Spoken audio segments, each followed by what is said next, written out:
Hej! Det här är en liten kort video som kommer att handla om risken för kärnvapenanfall och hur man kan skydda sig. För några dagar sedan kom den här broschyren om krisen eller kriget kommer. Och där finns ju signalen för flygangrepp som alla vi känner till som var med på den tiden. Men nu är det dags igen. Och här inne står det: skydda dig mot luftangrepp. Och här längst ner så står det vad som gäller vid kärnvapenanfall. Och då står det följande: kärnvapen. Det globala säkerhetsläget ökar risken för att kärnvapen kan användas. Vid anfall med kärnvapen, kemiska eller biologiska vapen, tar skydd på samma sätt som vid ett luftangrepp. Skyddsrum ger bästa skydd. Efter ett par dagar har strålningen minskat kraftigt. Och här står det: enklaste skyddet, dike, tunnel vid en mur, inomhus i ett rum utan fönster, källare, garage eller tunnelbanestation under mark. Här på landet har vi också gamla matförråd under mark, speciellt i källaren är bra. Och bäst skyddsrum. Men jag tittade lite på det här för säkerhets skull. Och det är lite skillnad mellan kärnvapen och vanlig luftangrepp. Och man får mycket mer information om man söker på amerikanska sidor. Så jag ska ta och tipsa lite om vad de säger. Om det smäller en kärnvapenladdning, en atombomb, så högst sannolikt kommer det ju inte att vara i det närmsta närområdet. För de som är väldigt nära, de kommer ju att stryka med. Det är inte mycket att göra. Om man befinner sig mer än en eller några mil bort så har man goda chanser att överleva. Och då gäller följande: när explosionen kommer får man absolut inte titta på det, för då blir man blind. Så det bästa man kan göra är att kasta sig ner i ett dike till exempel, eller bakom en mur, och täcka över sig, för att efter explosionen så kommer en chockvåg. Först kommer smällen med ljuset och det är ju farlig ioniserande strålning. Så det gäller att man har ett skydd så mycket som möjligt. Och sen kommer chockvågen, och det kan ju ta ganska lång tid. Den rör sig med ungefär, jag tror den rör sig med 1500 meter per sekund eller så. Så den kommer över med extremt hög hetta. Och sen kommer den tillbaka igen, så man får vänta till den gått över och gått tillbaka. Och när det har passerat, då börjar klockan ticka för när radioaktiva nedfallet kommer. Och beroende på hur långt bort man är kan det ta från 3 till 10 minuter eller ännu längre.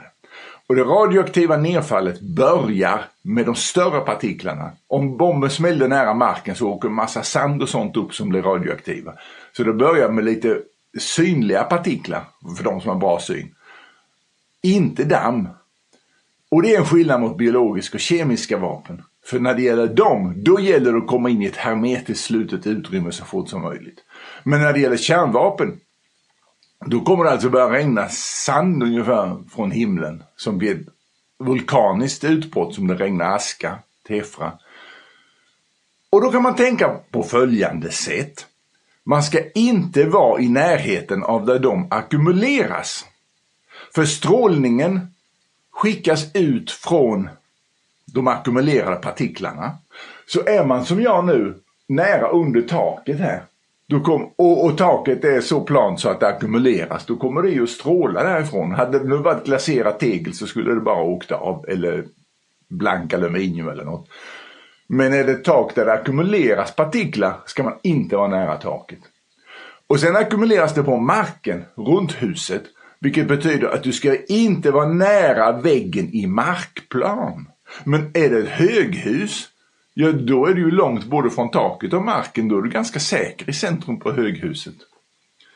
För strålningen, det skickar ju ut olika sorters strålning. Alfa går inte igenom något, det kan du glömma. Beta går inte igenom ett dubbelglas eller trippelglasfönster. 6-7 millimeter glas stoppar det. Men gammastrålningen går igenom, och det finns ju olika energier där. Och så absorberas den av materialet. Så det avgörande för skyddet är att ha så långt avstånd som möjligt till där dammet ackumuleras. Och ha så absorberande material som möjligt. Och hur mycket handlar det om? Ja, om vi pratar om bly så skulle man behöva några centimeter.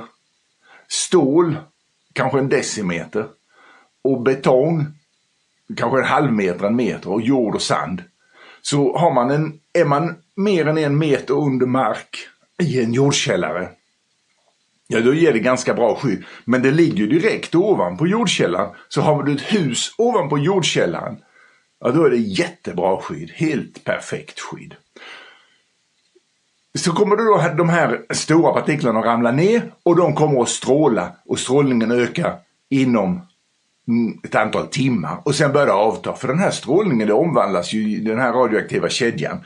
Så det blir ganska snart en minskad strålningsnivå. Och redan efter 24 timmar kan det börja avta, 48 timmar. Är man lite längre bort så har man inte så stor, vinner man inte så mycket. Har man fått slut på vatten och så efter 48 timmar, det är bättre att gå ut och leta efter vatten än att sitta där och pressa vidare.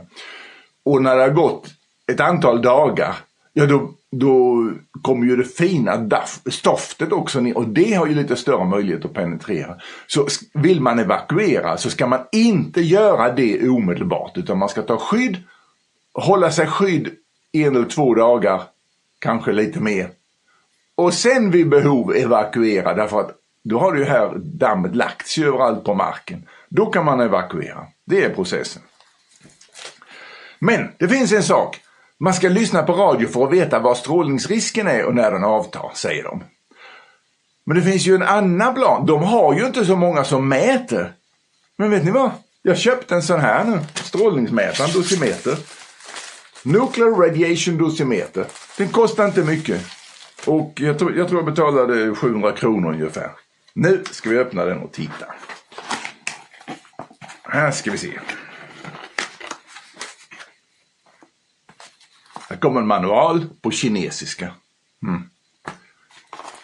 Och så kommer det med en liten sladd, USB-sladd. Så man kan ladda den. Den har tydligen batterier i sig. Och det här väl förmodar jag tyder på att de har testat den. Får man gissa. Nu ska vi se här. Öppnar vi paketet. Där. Så ser den ut. Ja, så ser den ut. Upp ska vi upp. Sätter vi på den. Ska vi se här om det finns någon strålning här. Jag måste ju hitta någonting nu som strålar. Nu ska jag lära känna den här och se. Men tanken som jag har är följande. Aha, nu står det här 0,04 mikrosievert per timme har jag här. Och den ger också kumulativ dos här. Så man kan mäta omedelbar och kumulativ. Och det jag tänker göra nu är att mäta bakgrundsstrålningen på olika ställen på min gård. I huset och ladugården, för ladugården är ju stor långt till väggarna. Och sen också mäta kontinuerligt så jag får en tidsserie och ser hur mycket det varierar. För då har jag bakgrundsvärden. Så om det sen skulle bli ett kärnvapenkrig och det smäller en bomb här inom 100 mil eller någonting. Framförallt så gäller det om det smäller inom en 10-20 mil, det är då man måste söka skydd. Så då vet jag vad bakgrundsvärdet är, så att om strålningen sen ökar så har jag en idé om när det har gått ner till kanske inte mer än 200-300% över bakgrundsvärdet. Det är det. Om alla har en sån, eller åtminstone i varje by det finns en sån här, så kan ju folk själva bedöma var, och man kan gå runt och se, var har jag lägst strålning? Är det risk nu? Finns det strålning? För den kanske inte har kommit fram till dig än. Och när den kommer fram, sätta sig i skydd och gå till det ställe där det är lägst strålning. Då kan man aktivt söka sig och inte bara lita på sådana här generella råd. Så det var min idé och jag hoppas att det är många som tar efter den idén. Så att vi får ett bättre skydd. För kärnvapen är faktiskt inte så farliga som man förr trodde. Om man bara vet hur man ska skydda sig och har resurserna för att göra det.